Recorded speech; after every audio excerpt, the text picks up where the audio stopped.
The barn door creaked open to reveal her, a vision in tattered white linen, illuminated by moonlight streaming through the broken roof. James Holloway froze, his hand instinctively moving to the Colt revolver at his hip. For a moment, he truly believed the old ranch legends. The figure swayed slightly, and that's when he noticed the trembling, the way her fingers clutched the wooden beam for support. "Don't shoot," she whispered, her voice barely audible over the Colorado wind howling outside. "Please, I mean no harm." James lowered his weapon slowly, his heart still thundering.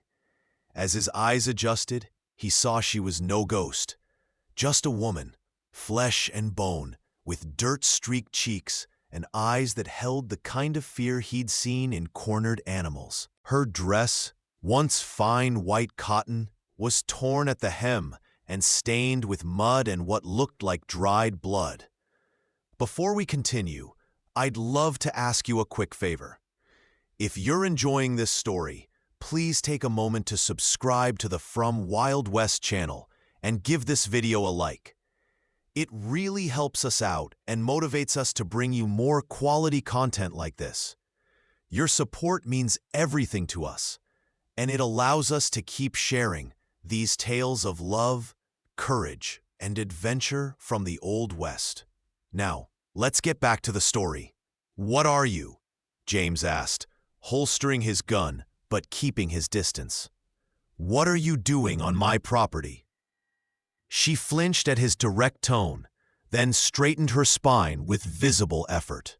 "My name is Catherine Winters. I've been waiting for someone, anyone." Her voice cracked. "I've been hiding here for 2 days." James studied her more carefully now.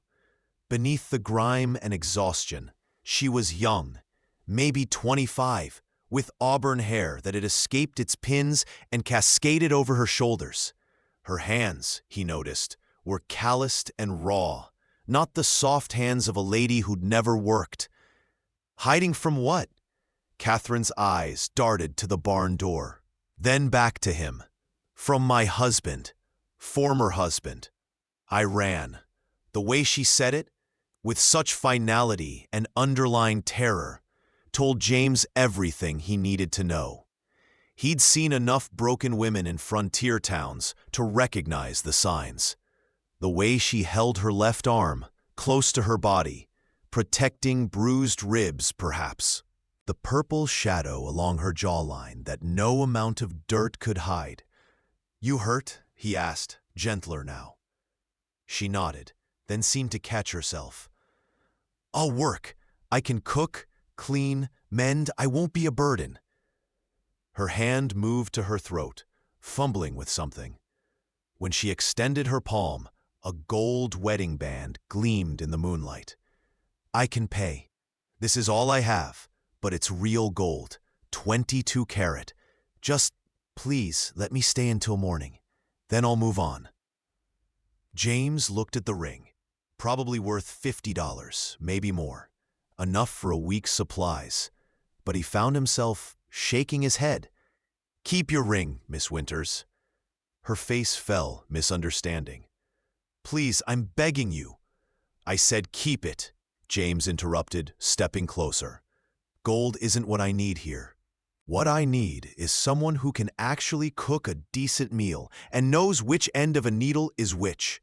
My housekeeper left 3 months ago to care for her sick mother back east. Place has been falling apart since." Catherine stared at him, disbelief written across her delicate features.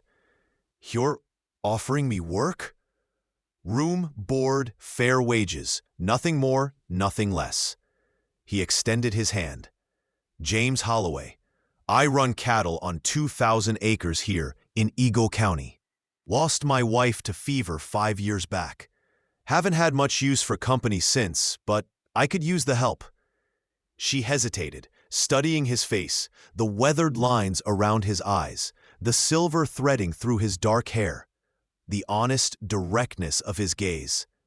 Then, slowly, she placed her hand in his. Her fingers were ice-cold and trembling. "Catherine Winters," she said formally, though he already knew her name. "I accept your offer, Mr. Holloway." "James," he corrected. "Come on, let's get you to the house. Get some food in you. You look half dead." As they walked across the yard toward the main house, Catherine stumbled.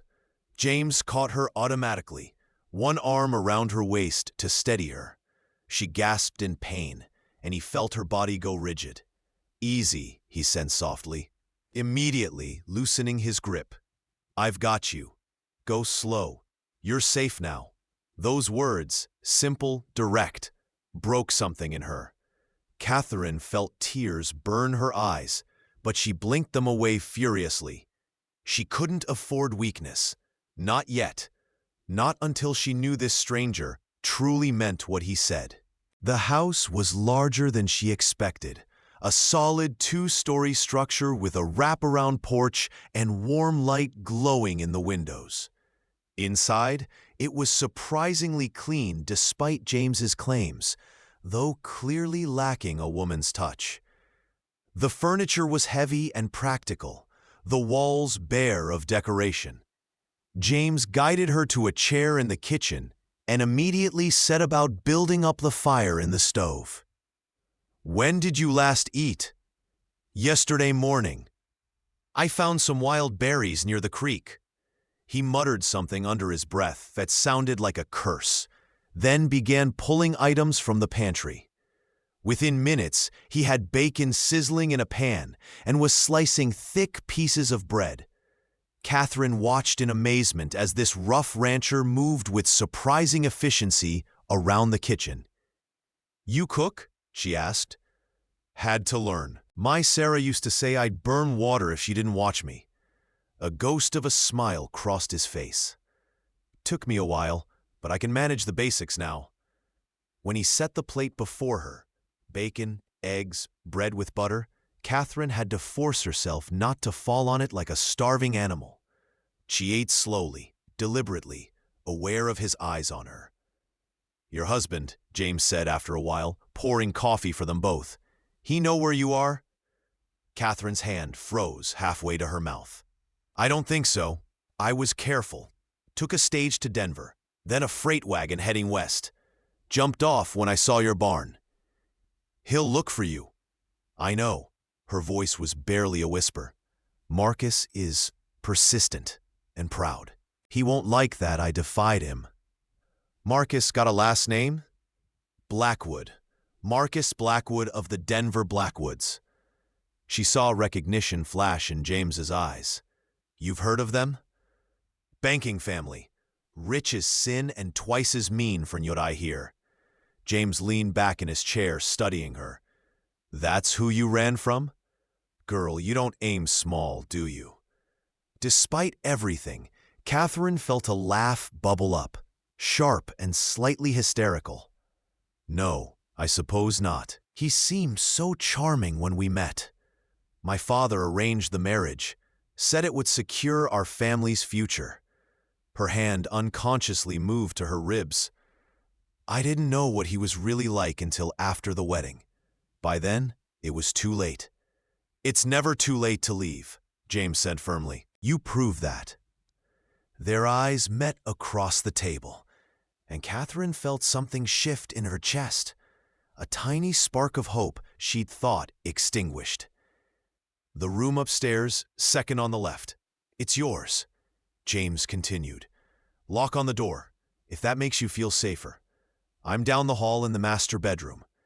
Bathroom's at the end of the hall. Has one of those new indoor water pumps, so you don't have to go outside. That's generous. It's practical." He stood, collecting her empty plate. "You look dead on your feet. Get some rest. We'll talk more in the morning about what needs doing around here." Catherine rose slowly, every muscle protesting. At the doorway, she turned back. "Mr. Holloway, James, thank you for treating me like a person." His expression softened. "You are a person, Catherine. Not property, not a bargaining chip, just a woman who deserves better than she got. Remember that."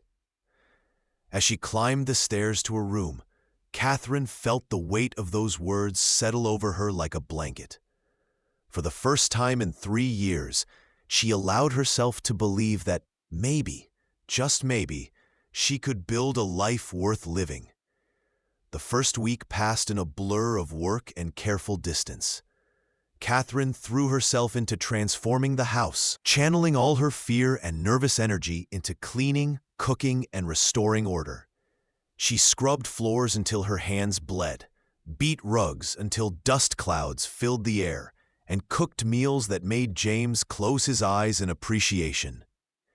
"Haven't eaten this well since Sarah passed," he admitted one evening, savoring her venison stew. "Where'd you learn to cook like this?" "My mother," Catherine said, stirring the pot. "Before my father's business took off and we had servants, she taught me everything: cooking, sewing, gardening. Said a woman should know how to take care of herself, not depend on anyone." Smart woman. She was. Catherine's voice grew quiet. "She died when I was 16. That's when Father started looking for a suitable match for me. Said I needed a man to look after me." James grunted. "Seems to me you're looking after yourself just fine." The compliment warmed her more than it should have. She was growing too comfortable here, she realized. Too content with the quiet rhythm of their days. James heading out at dawn to check the cattle, returning at noon for lunch, then back out until supper. Evenings spent with her, mending by the fire, while he reviewed his accounts or read. It was domestic, peaceful, dangerous. "I should learn to ride," Catherine announced one morning, surprising both of them. James looked up from his coffee. "Why's that?" "Because if Marcus finds me, I need to be able to run, on my own." She met his gaze steadily. "I won't be helpless again." Something like respect flickered in his eyes. "All right, we'll start this afternoon." The horse James chose for her was a gentle mare named Rosie, brown with a white star on her forehead.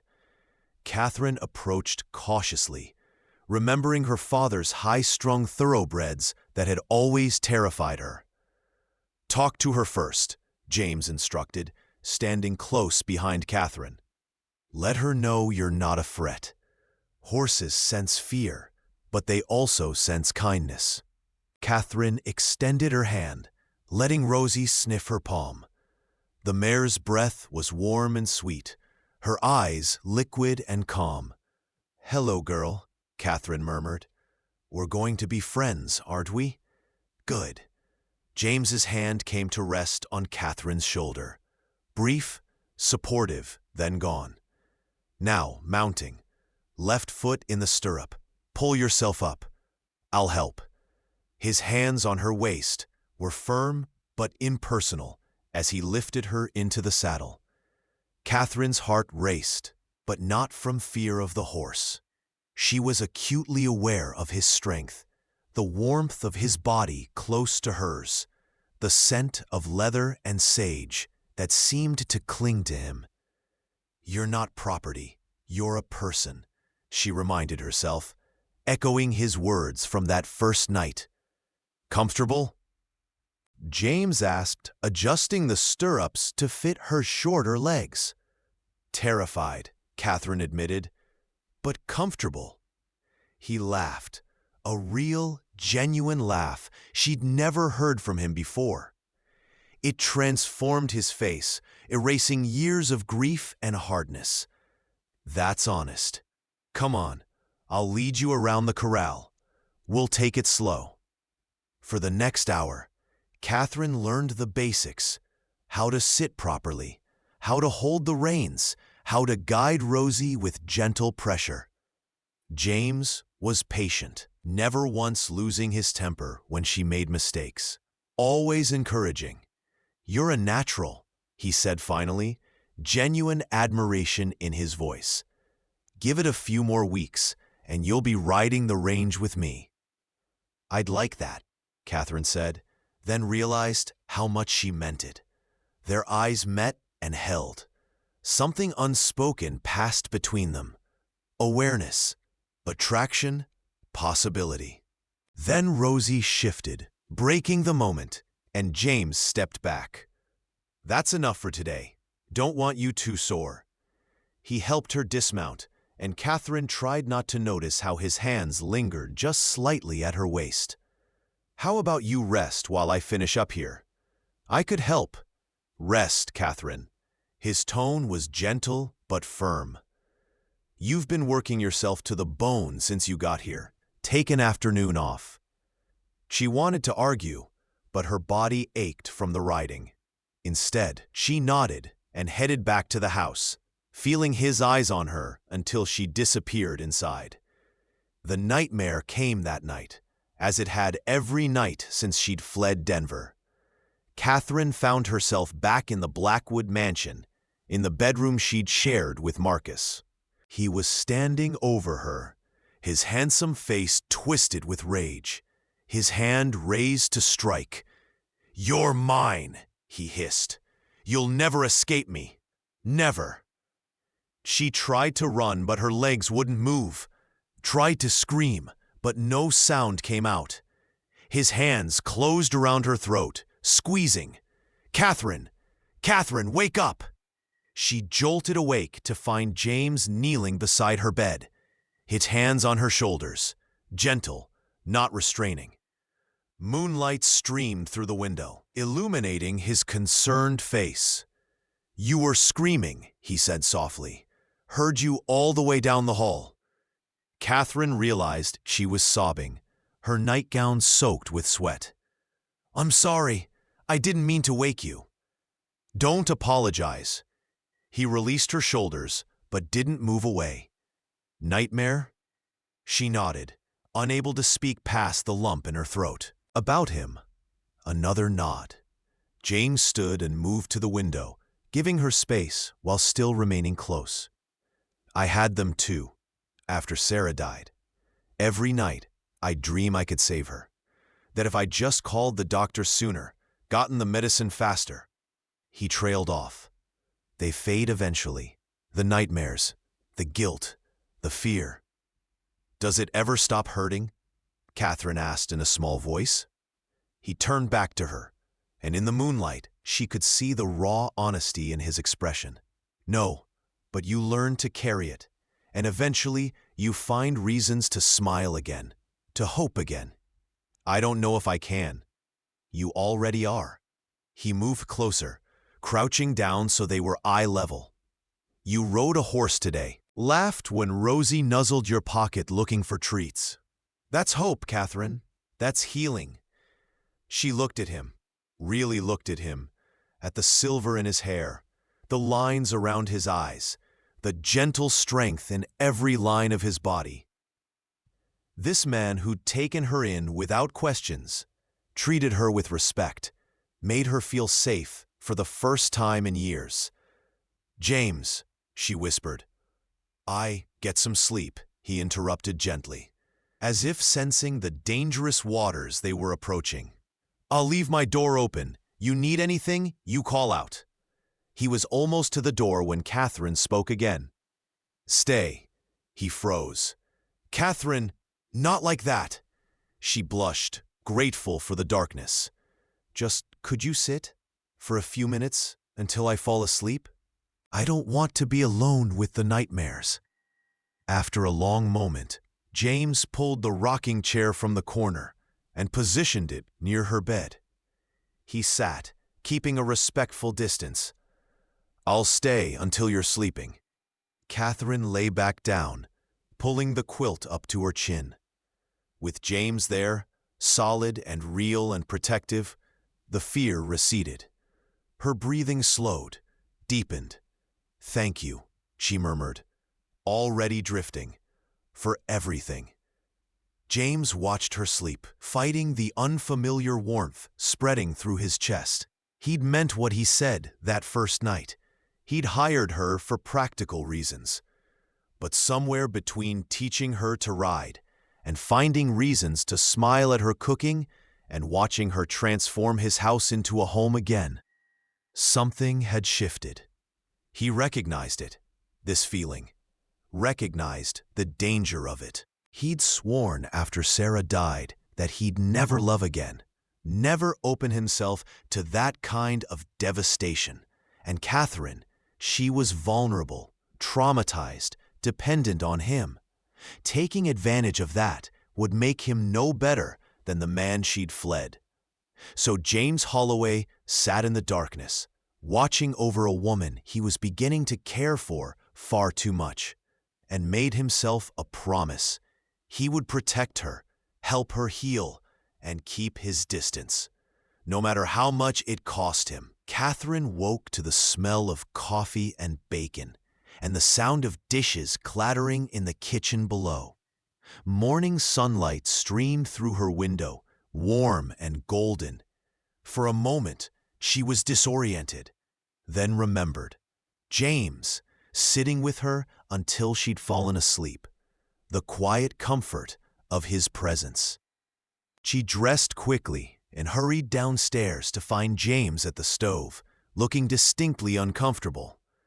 "I was trying to surprise you with breakfast," he admitted, gesturing at the slightly burned bacon.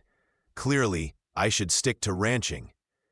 Catherine laughed, genuine and bright, and took over without thinking. "Sit, I'll handle this." They fell into an easy rhythm, Catherine cooking while James set the table and poured coffee. It felt natural, comfortable, like they'd been doing this for years instead of weeks. "I've been thinking," James said as they ate, "you should learn to shoot." Catherine's hand stilled halfway to her mouth. "Shoot? A gun?" "For protection. Out here, you need to know how to defend yourself, from wild animals if nothing else. Coyotes, mountain lions, the occasional bear." "And men?" Catherine asked quietly. James met her eyes. "Yeah, and men." That afternoon, they set up targets behind the barn. Old bottles and tin cans lined up on fence posts. James demonstrated first, his Colt revolver bucking in his hand as he shattered a bottle with casual precision. "Your turn." He held out the gun. Catherine took it hesitantly. It was heavier than she expected, cold and deadly in her palm.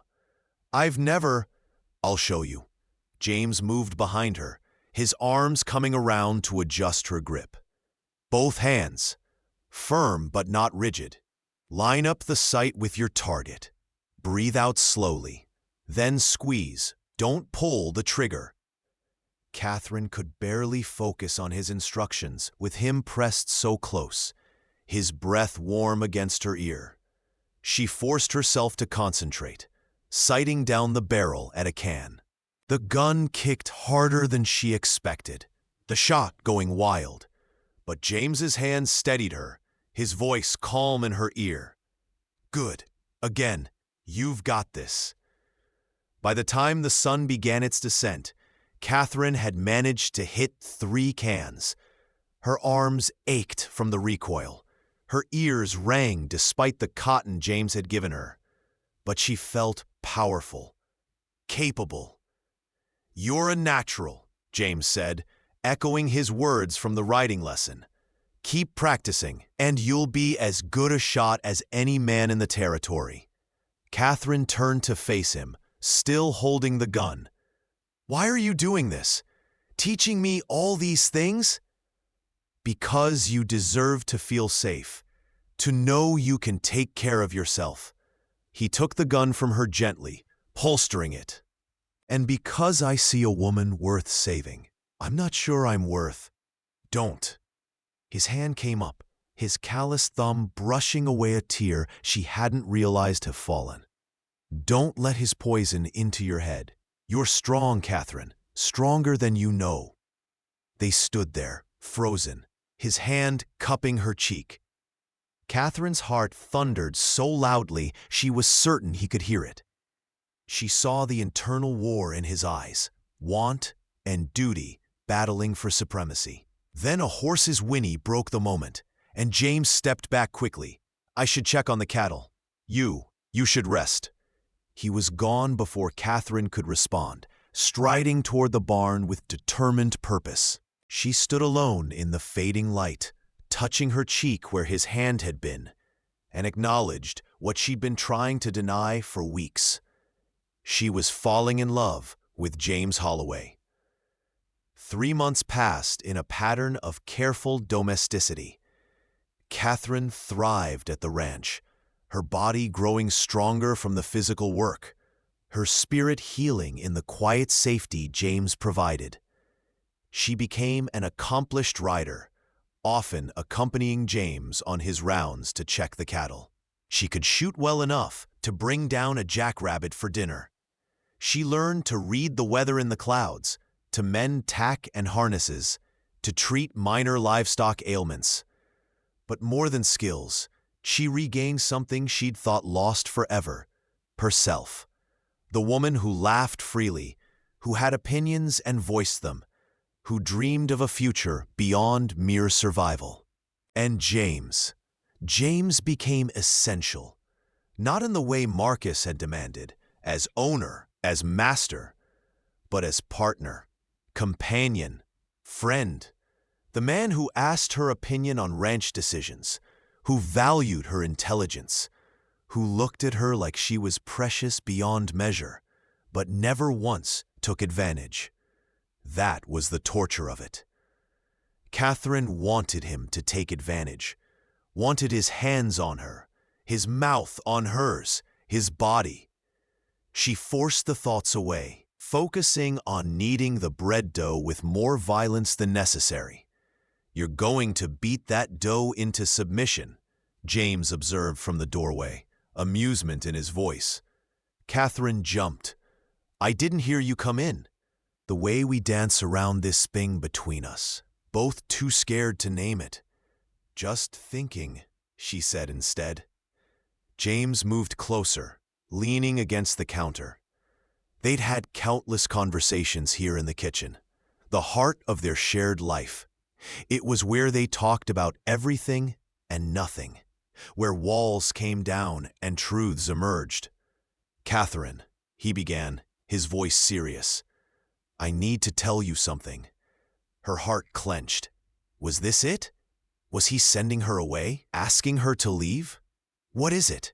"I got word from my lawyer in Denver. He's been making discreet inquiries about Marcus Blackwood." Catherine's hands stilled in the dough. "And? Marcus filed papers claiming you were kidnapped. Says a ranch hand named James Holloway abducted you from Denver. Is holding you against your will?" James's jaw tightened. "He's got the law looking for you, for us." The room tilted. Catherine gripped the counter to steady herself. "He's lying. I came here willingly. You saved me." "I know that. You know that. But Marcus Blackwood is rich and connected. His word carries weight, mine doesn't." James's hand covered hers, flower and all. "My lawyer says we have 2 options. Either you go back and I face kidnapping charges, or what? Or we get married." Catherine's breath caught. "What? If you're my wife, his claim loses teeth. You'd have legal right to leave him, to choose your own life." James's grip tightened on her hand. "I know it's not romantic. I know it's not what you deserve after everything. But it would keep you safe. Keep us both safe." "You'd marry me? For protection?" Something flashed in James's eyes. Hurt, maybe, or frustration. "Catherine, I'd do anything to keep you safe. Surely you know that by now." She did know it, felt it in every careful distance he maintained, every lesson he taught, every moment he put her needs before his own desires. "What about what you want?" Catherine asked quietly. "You said you'd never marry again after Sarah." "I said a lot of things." James released her hand, running his own through his hair in agitation. "The past few months have made me realize that keeping promises to ghosts is a lonely way to live." "Is that all this is? Convenience? Obligation? No. The word was immediate and fierce. Damn it, Catherine, you know it's not. Then what is it? Tell me, James.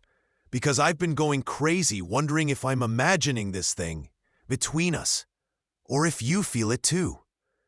He moved so fast, she barely saw it coming, his hands cupping her face, his forehead pressed to hers. Not kissing her, but close enough that she could feel his breath, warm against her lips. Of course I feel it, he said roughly. I've felt it since you stumbled into my barn, looking like some avenging angel. But you were hurt, traumatized. I couldn't take advantage of that. Couldn't be the man who saved you just to claim you for himself. I'm not a thing to be claimed, Catherine said. But I am a woman who can make her own choices, and I choose you, James. Not because you saved me, but because you taught me to save myself. Because you see me, really see me, and still look at me like I'm something precious. You are precious, he breathed. Catherine, you're... Then kiss me. For one endless moment, he hesitated.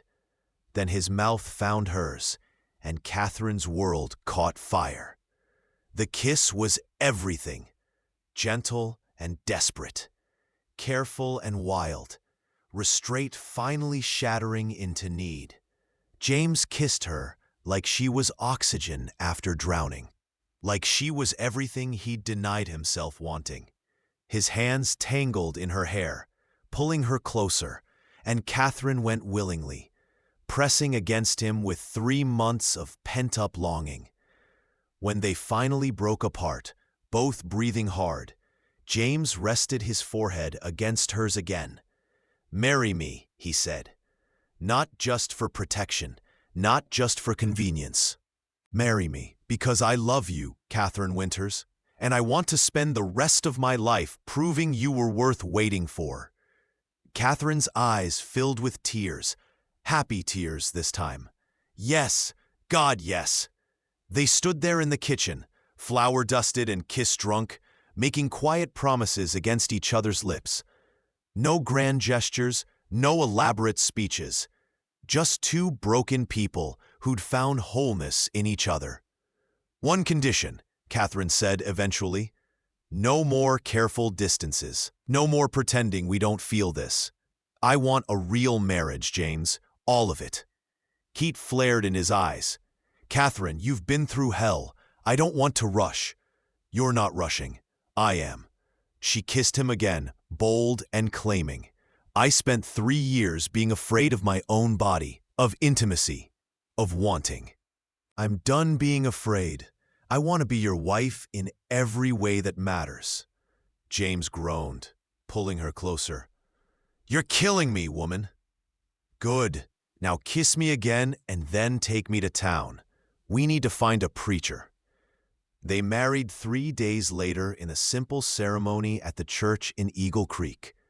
Catherine wore a dress of pale blue calico that James had bought her in town, practical and pretty, with tiny white flowers embroidered along the collar.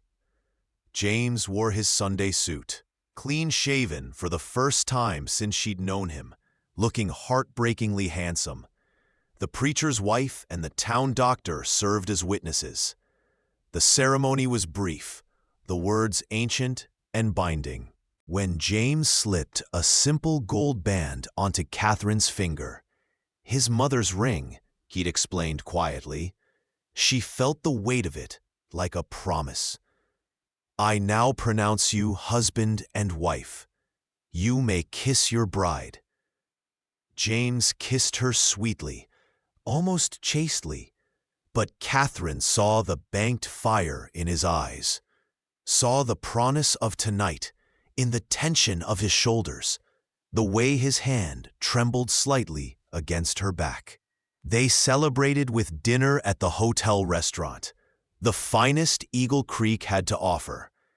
Catherine was acutely aware of the curious stares, the whispered speculation. Everyone knew James Holloway, the widowed rancher who'd kept to himself for 5 years. The woman on his arm was a mystery, a stranger. "Let them wonder," James murmured, his hand warm on the small of her back. "All that matters is you're mine now. Legally, officially." "Yours," Catherine agreed, the words sending a thrill through her. "Not possession, but partnership. And you're mine." The ride back to the ranch felt longer than usual, both of them hyper-aware of each other. Catherine's nerves returned. Not fear, but anticipation mixed with uncertainty. What if she couldn't? What if her body remembered Marcus's cruelty and froze? What if she disappointed James after he'd waited so patiently? As if sensing her spiraling thoughts, James took her hand. "Catherine, look at me." She turned in the wagon seat to face him. "We don't have to do anything tonight, or tomorrow, or until you're ready." His thumb stroked circles on her palm. "I'll wait as long as you need." "I know," she said. "That's why I'm ready. Because I know you'll stop if I ask. Because I trust you, James, more than I've trusted anyone." The intensity in his eyes made her breath catch. "I'll die before I hurt you. You know that, right?" "I know." When they reached the house, James lifted her from the wagon with careful gentleness, setting her on the ground but not releasing her. "Catherine Holloway," he said, testing the name. "Has a nice ring to it." "I think so too." She took his hand. "Take me inside, husband. Make me truly yours." The bedroom, their bedroom now, glowed with lamplight. James had brought in fresh wildflowers earlier, filling the space with color and sweet scent. It was thoughtful, romantic, and so perfectly him that Catherine's heart ached. "You did all this?" she asked. "Wanted tonight to be special." He came up behind her, his hands settling on her shoulders. "Wanted you to know that this, us, means everything to me." Catherine turned in his arms, reaching up to touch his face. "Show me." James kissed her slowly, reverently, his hands gentle as he began working the buttons of her dress. Catherine mirrored his movements, unbuttoning his shirt with trembling fingers. There was no rush, no urgency. Just two people learning each other, giving and receiving tenderness. When Catherine's dress pooled at her feet, James drew back to look at her in her chemise and petticoats. "Beautiful," he breathed. "Catherine, you're so beautiful." She blushed but didn't look away. Everyone who's lived has scars. They're proof you survived." He let her undress him slowly, patiently, never rushing, despite the obvious tension in his body. When they finally came together beneath the quilts, skin against skin, breath mingling, Catherine felt a completeness she'd never experienced. "Go slow," she whispered when James moved over her. "It hurts sometimes." "I'll go as slow as you need. Tell me if it's too much." He kissed her forehead, her cheeks, her throat. "We've got all night, all our lives." He kept his word, moving with exquisite care, constantly checking her reactions.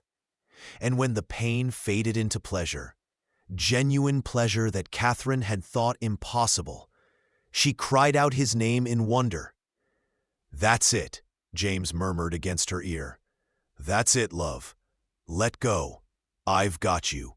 After, they lay tangled together, Catherine's head on James's chest, listening to his heartbeat slow. His fingers traced lazy patterns on her back, gentling her into drowsiness. "Thank you," she whispered. "For what?" "For being patient. For showing me it could be like this." James pressed a kiss to the top of her head. "Thank you for trusting me, for choosing me." "Always," Catherine promised. "Always together." She fell asleep to his heartbeat and the whispered words of love against her hair, feeling safe and cherished and wholly, completely herself. For 2 blissful weeks, they existed in their own private paradise.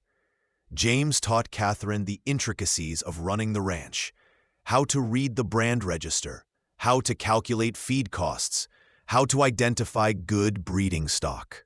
Catherine, in turn, brought life back to the house in ways beyond cleaning and cooking. She planted a garden, coaxing vegetables and flowers from the Colorado soil. She reorganized James's chaotic business papers into a proper filing system. She learned to play the old piano that had sat silent since Sarah's death, filling evenings with music. But more than the work, it was the small intimacies that transformed them both. Morning coffee shared on the porch, watching the sun rise over the mountains. Stolen kisses in the barn while tending the horses. Nights spent in each other's arms, learning pleasure and giving it freely. Conversations that stretched long past lamplight, sharing dreams and fears and hopes. "I never thought I'd be happy again," James admitted one evening, Catherine tucked against his side in bed. "After Sarah, I convinced myself that one great love was all anyone got, that trying again would dishonor her memory." "And now?" Catherine asked, tracing the scar on his shoulder from a long-ago branding accident. "Now I know love isn't finite. Sarah will always have a place in my heart. But you, Catherine, you've created your own space there, one that's just as deep, just as real." Catherine propped herself up on one elbow to look at him. "I love you, James Holloway, not because you saved me, not because you were kind when I needed kindness, but because you're you, stubborn and generous and honorable. Because you see the best in me, even when I can't see it myself." James pulled her down into a kiss that quickly turned heated. They made love slowly, savoring each other, the lamp burning low as they murmured promises against sweat-slicked skin. But paradise, as always, was temporary. The rider arrived on a Tuesday morning in late September. Catherine was in the garden, harvesting the last of the summer squash before the first frost, when she heard hoofbeats. Multiple riders, moving fast. Her hand automatically went to the small revolver James insisted she carry now, her eyes scanning the horizon. 4 men crested the ridge, and Catherine's blood ran cold. She recognized the lead rider immediately. Marcus Blackwood sat his expensive thoroughbred with aristocratic ease, his handsome face set in grim determination.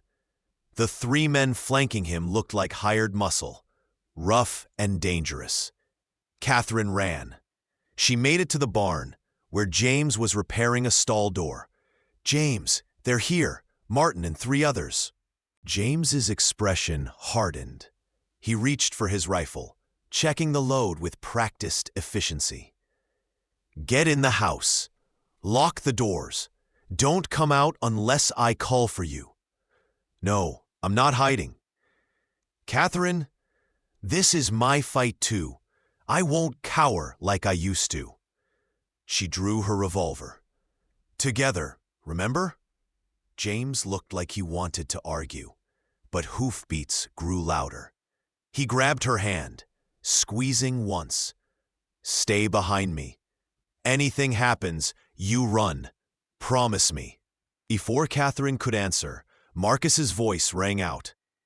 "James Holloway, send out my wife and we can end this peacefully." James and Catherine emerged from the barn together. James kept his rifle lowered but ready, Catherine's hand steady on her gun.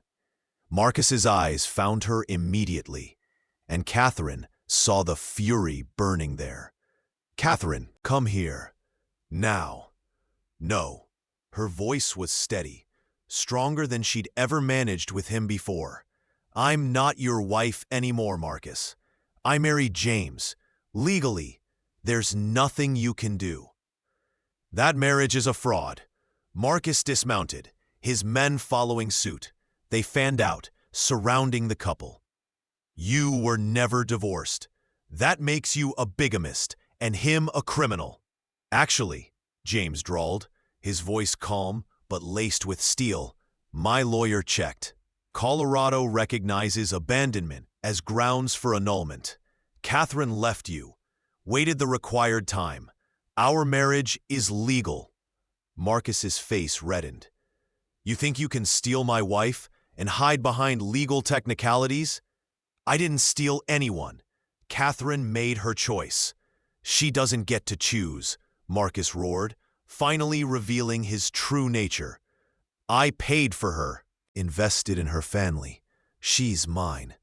I'm not a commodity, Catherine said, stepping forward despite James's attempt to hold her back. I'm a person, Marcus, one you beat and degraded and tried to break. I left because staying would have killed me, if not physically, then spiritually. Dramatic as always. Marcus's sneer was ugly. Come back to Denver. I'll forgive this indiscretion. We'll say you had a nervous condition, needed rest in the country. I'm not coming back. Not today. Not ever. Marcus's hand moved to his coat, and suddenly, Catherine saw the flash of metal, a derringer, small but deadly at close range, pointed directly at James's chest. Then I'll make you a widow, Marcus said coldly. Remove this obstacle, and you'll have no choice. Time slowed. Catherine saw Marcus's finger tighten on the trigger, saw James start to raise his rifle, too slowly, saw the inevitable trajectory of the bullet that would end everything. She moved. The shot cracked across the ranch yard, and Marcus jerked backward, his derringer falling to the dirt. Blood bloomed across his shoulder. Not fatal, but incapacitating. Catherine stood with her revolver raised, smoke curling from the barrel. Her hand rock steady. Touch him, and the next bullet goes between your eyes, she said, her voice deadly calm. I won't miss.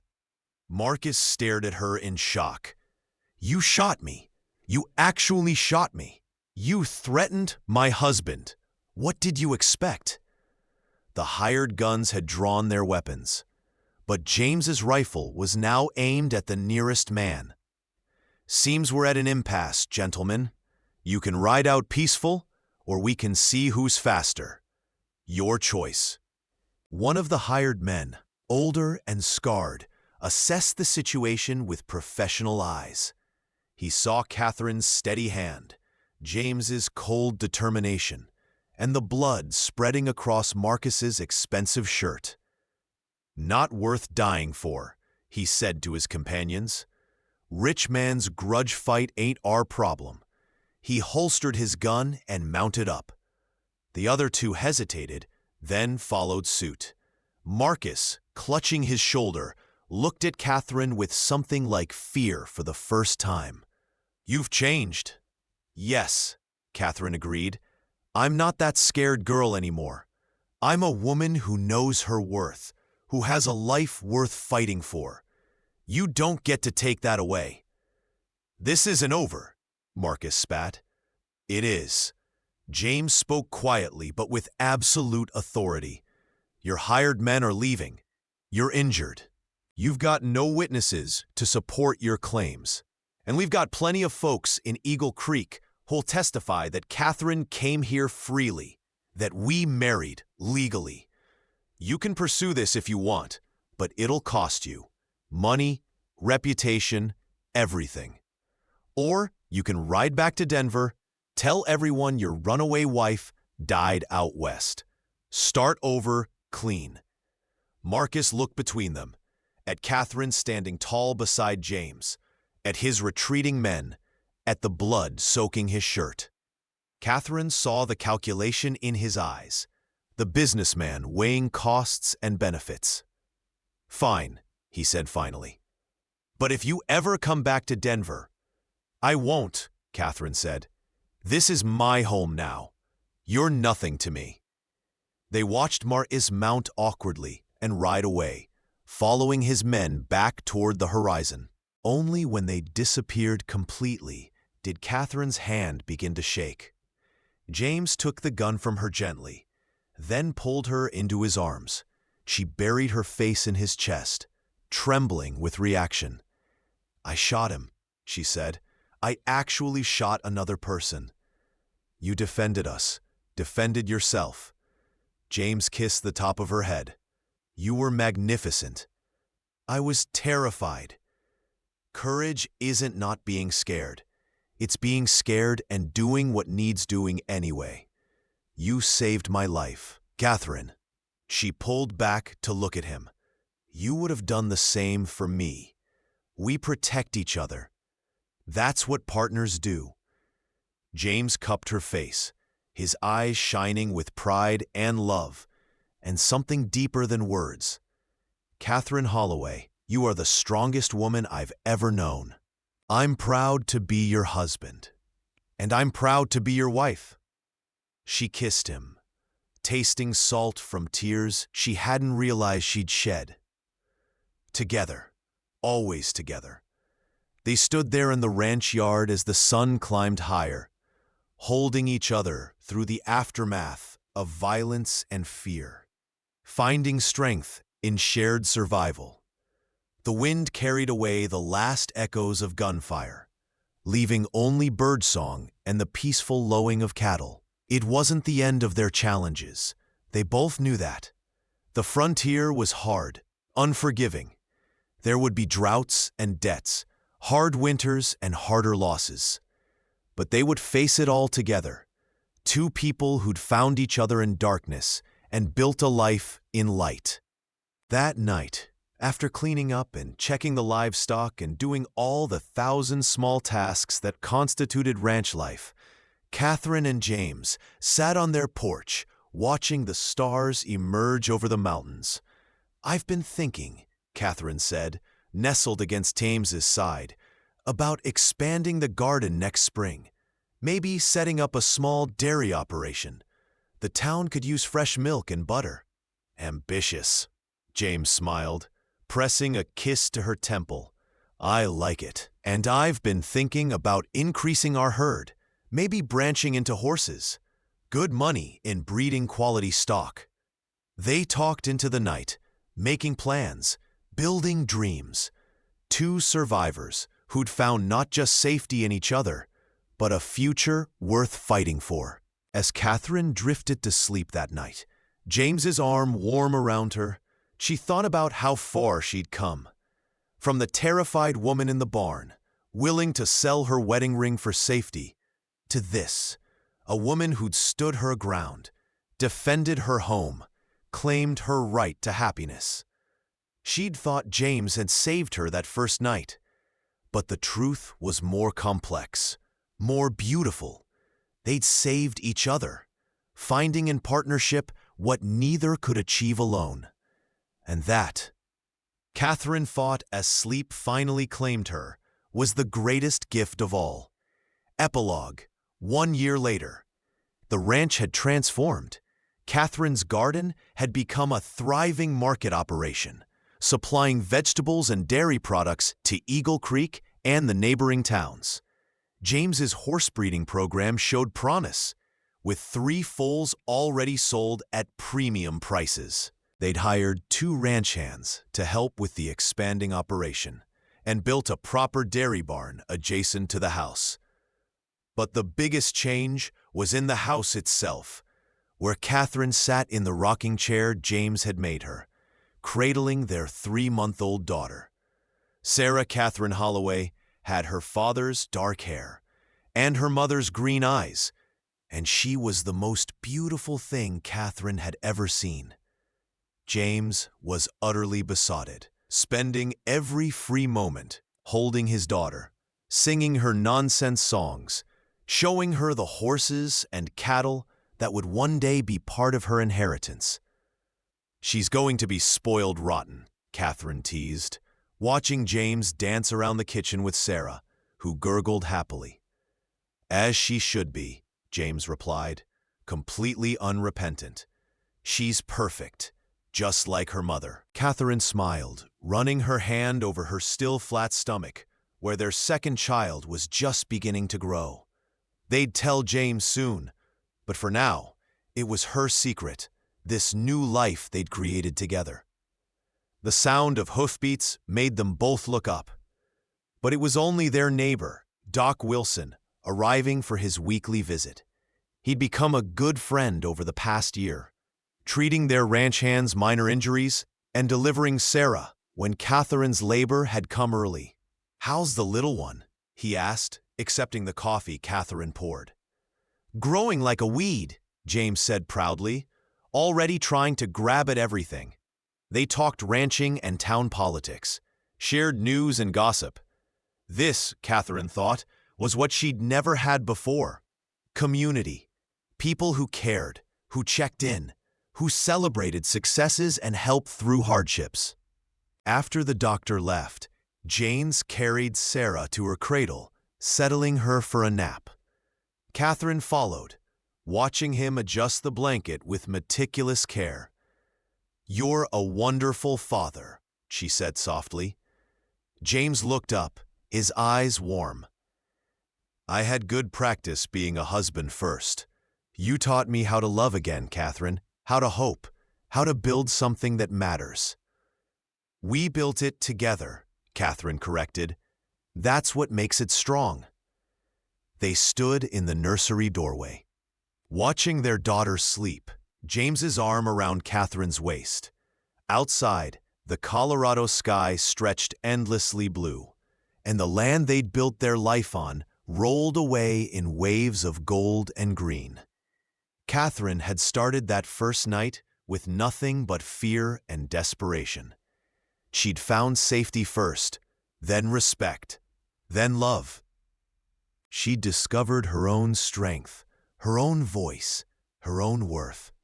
And she'd built a partnership that honored both her and James as equals, as partners, as two people who'd faced darkness and chosen light. The nightmares still came sometimes. Marcus's face, his voice, the memory of fear. But James was always there to wake her gently, to remind her that she was safe, loved, home. And increasingly, the good memories outnumbered the bad. The smell of bread baking, Sarah's laughter. "Okay, together," she added, the word that had become their promise, their prayer, their truth. Together, they kissed softly, the house quiet around them, except for Sarah's tiny snores and the wind singing through the eaves. Outside, the ranch waited, demanding, challenging, but theirs, built with hard work and sacrifice, and a love that had grown from desperation into something pure and strong and real. Catherine Holloway had started her journey in a barn, half-starved and terrified, clutching a gold ring and hoping for mercy. She'd found so much more: love, partnership, purpose, family. She'd found herself. And that, she thought, as James led her back to the kitchen, where dinner needed preparing and life needed living, was the greatest adventure of all. Thank you so much for listening to this story. I'd love to know where you're enjoying this tale from. Are you listening at home, during your commute, or perhaps while working? Please subscribe to the From Wild West channel and share your thoughts in the comments below. What did you think of James and Catherine's journey? Your feedback means the world to us.